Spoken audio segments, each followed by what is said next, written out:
आदाब दोस्तों, welcome to the quick talk channel. मैं हूं आपका होस्ट आसिम। जैसा कि आप लोग जानते हैं, कल से इंडिया साउथ अफ्रीका की 2 टेस्ट मैचेस की सीरीज़ स्टार्ट होने वाली है and this is going to be a very exciting series, I think so. South Africa is definitely expected to give India some tough times. वो लोग कुछ time से काफ़ी अच्छा क्रिकेट खेलते हुए आ रहे हैं। They are current test champions and अभी रिसेंटली कंक्लूडेड पाकिस्तान वाली सीरीज़ में उन्होंने अच्छा खेला है। पाकिस्तान को पाकिस्तान में काफ़ी अच्छा टफ टाइम दिया है, काफ़ी अच्छे क्रिकेट खेली है उन लोगों ने और एक से सीरीज़ बराबर करके आए हैं and they were very very very good conditions for spinners. Spin friendly conditions में एक सब कॉन्टिनेंट टीम को आप इस तरह से एक से सीरीज़ बराबर करके आते हैं तो ऑब्वियसली आपका कॉन्फिडेंस बहुत हाई रहता है। But India is not going to be in easy place to win a test match. It is never easy to beat India in India. और इस बार साउथ अफ्रीका की टीम काफ़ी अच्छी टीम लेकर आई है। They have a very good balance of good batters of spin as well. If we talk about Aiden Markram, Tony DeZorzi, even Demba Bavuma, ये लोग स्पिन भी अच्छा खेलते हैं। पेसर्स को तो खेलना ये लोग बहुत अच्छी तरह से जानते ही हैं एंड ये लोग तीन अच्छे स्पिनर्स भी लेकर आ रहे हैं, Keshav Maharaj, Muthusamy and Simon Harmer. But India at home are always favourites. And if we talk about India and Pakistan in terms of competitiveness, in terms of skills, in terms of recent performances, even ICC rankings, there is a huge difference, huge gap in both teams. And so I believe India are favorites, but South Africa is going to give them some very tough times. पहला test Eden gardens में होने वाला है and this is a unique stadium in itself. Specially अगर हम एक test venue की बात करते हैं तो जियोग्राफी ऑफ द सिटी समुद्र के करीब होने की वजह से तेज़ हवाएं चलती हैं through out the year and साल के इस टाइम में थोड़ा मौसम भी वहाँ पे ठंडा रहेगा, ह्यूमिडिटी ज़्यादा रहेगी, so we can expect some very good help for pacers as well. Specially in the first couple of sessions pacers को बहुत ज़्यादा हेल्प मिलेगी। बहुत ज़्यादा नहीं भी कहें तो ज़रूर कुछ हेल्प मिलेगी, more than any other venue in the India. Dharamsala में काफ़ी मदद मिलती है, but apart from that Edens में आप एक्सपेक्ट कर सकते हैं कि पहले 2 सेशंस में अच्छी खासी पेसर्स को हेल्प मिलने वाली है and South Africa do have some very good pacers. Toss का रोल बहुत ज़्यादा इंपॉर्टेंट होने वाला है। Win the toss and bat first will be the approach. Losing the toss will also not be a bad thing at all, specially अगर आप confuse हैं कि पहले बैटिंग करनी है या पहले फील्डिंग करनी है तो टॉस हार जाना भी बुरा ऑप्शन नहीं रहेगा। Batting will be challenging in first 2 sessions. Pacers को, जैसा मैंने बताया, पेसर्स को हेल्प मिलेगी तो फर्स्ट 2 सेशंस में आपको पेसर्स को रिस्पेक्ट देनी होगी। अगर आप 2 से ज़्यादा विकेट्स नहीं खोते हैं फर्स्ट सेशन में and may be not more than 3 in first couple of sessions, तो फिर आप अच्छी बैटिंग कंडीशंस को भी इंजॉय कर सकते हैं। That's how things will be in the Eden gardens. और जो भी टीम पहले बॉलिंग करेगी उनका अप्रोच ये रहेगा कि हम एटलीस्ट 3-4 विकेट्स ले लें फर्स्ट सेशन में and they can put the batting team under immense pressure. अगर हम ईडन गार्डन्स की बात करते हैं तो ओवरऑल मैचेस में फर्स्ट सेशन का जो एवरेज स्कोर है वो 323 है। सेकेंड सेशंस का एवरेज स्कोर 314 है। थर्ड सेशन का एवरेज स्कोर 255 है। बट फोर्थ सेशन का एवरेज स्कोर ड्रास्टिकली कम हो जाता है, इट इज़ 143 रन्स। लेकिन अगर हम पिछले 5 मैचेस की बात करें तो फर्स्ट सेशन का जो एवरेज स्कोर है वो सीधे 100 रन कम हो जाता है। 323 रन से जो ओवरऑल मैचेस हैं, 323 रन जो फर्स्ट इनिंग का एवरेज है वो सीधे 229 रन पे आ जाता है एंड सेकेंड इनिंग्स का एवरेज इंटरेस्टिंगली बढ़ जाता है। 314 से 364 तक पे चला जाता है। 50-60 रन का फर्क पड़ जाता है सेकेंड इनिंग्स के एवरेज स्कोर पे। थर्ड इनिंग्स का एवरेज स्कोर ऑलमोस्ट सेम है 245 run in compare to 255 overall, and fourth innings का भी ऑलमोस्ट सिमिलर है 143 overall and 150 runs in the last 5 matches.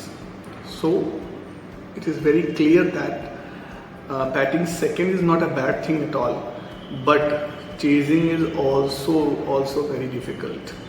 अगर हम batting first and batting second के डिफरेंसेस की बात करें तो teams won 12 matches batting first and 10 matches batting second.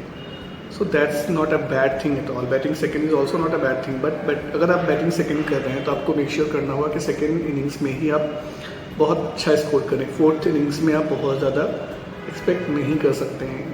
Fourth innings में स्पिनर्स को बहुत ज़्यादा हेल्प मिलने की चांसेस हैं. Spinners will be in the game, so even chasing even 180-200 is not going to be easy. अगर हम ईडन्स के batting first and batting second की बात करें तो बहुत ज़्यादा डिफरेंस नहीं है. बैट फर्स्ट करते हुए टीम्स ने 12 मैचेस जीते हैं एंड बैट सेकंड करते हुए 10 मैचेस जीते हैं. हाईएस्ट स्कोर ईडन्स में 657 run for the loss of 7 wickets by India versus Australia. Lowest total भी इंडिया का ही है against West Indies 90 run all out.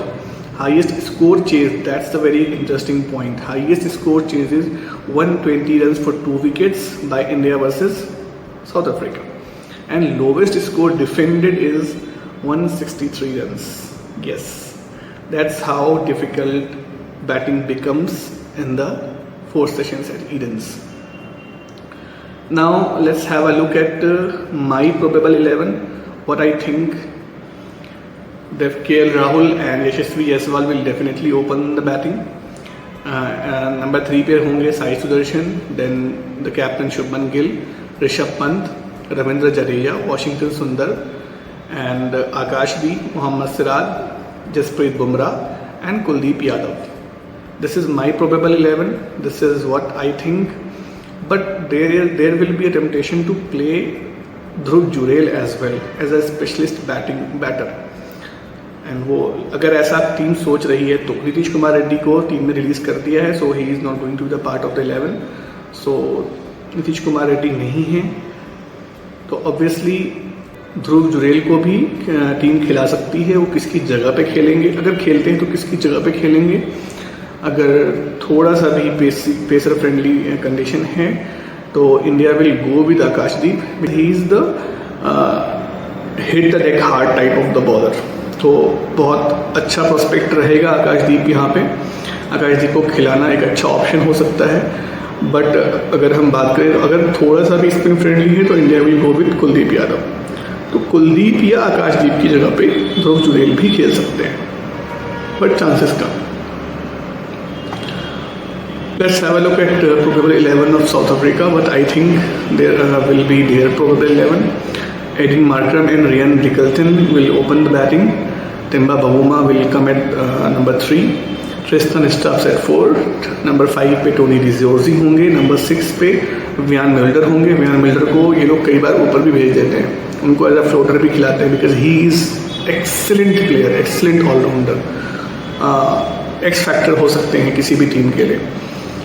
बहुत ही अच्छी बैटिंग भी करते हैं, टेक्निकली बहुत साउंड हैं और बॉलिंग भी 130, 140, 145 तक स्पीड लेकर जाते हैं. So he is an excellent player and will be key for the team, especially if you talk about the balance of the team. Kyle Verreynne will be the wicket keeper and there 4 specialist bowlers will be Marco Jansen, Keshav Maharaj, Simon Harmer and Kagiso Rabada. So that's the probable 11 from my perspective. And let's talk about 5 key players from each team. अगर हम India की बात करते हैं तो India के की players होंगे obviously Yashasvi Jaiswal and Shubman Gill in the batting, Ravindra Jadeja, Jasprit Bumrah and I think Kuldeep Yadav will be the X factor if he plays. I think he will be playing. And अगर हम साउथ अफ्रीका की बात करते हैं तो 5 की players will be Aiden Markram, Tristan Stubbs, Vian Milder definitely, and Keshav Maharaj and obviously Kagiso Rabada, the champion bowler. You cannot keep Kagiso Rabada out of any condition. कुछ players होते हैं जिनको कंडीशन से मतलब नहीं होती है, वो परफॉर्मेंस दे ही देते हैं. तो Kagiso Rabada is such type of a player. किसी का भी ऑफ डे हो सकता है, but you expect him to play a huge role in any condition. So that's about probable 11 from my side, and my prediction will be जो भी team toss जीतेगी पहले बैटिंग करेगी, but as I said bowling करना भी बुरा नहीं रहेगा.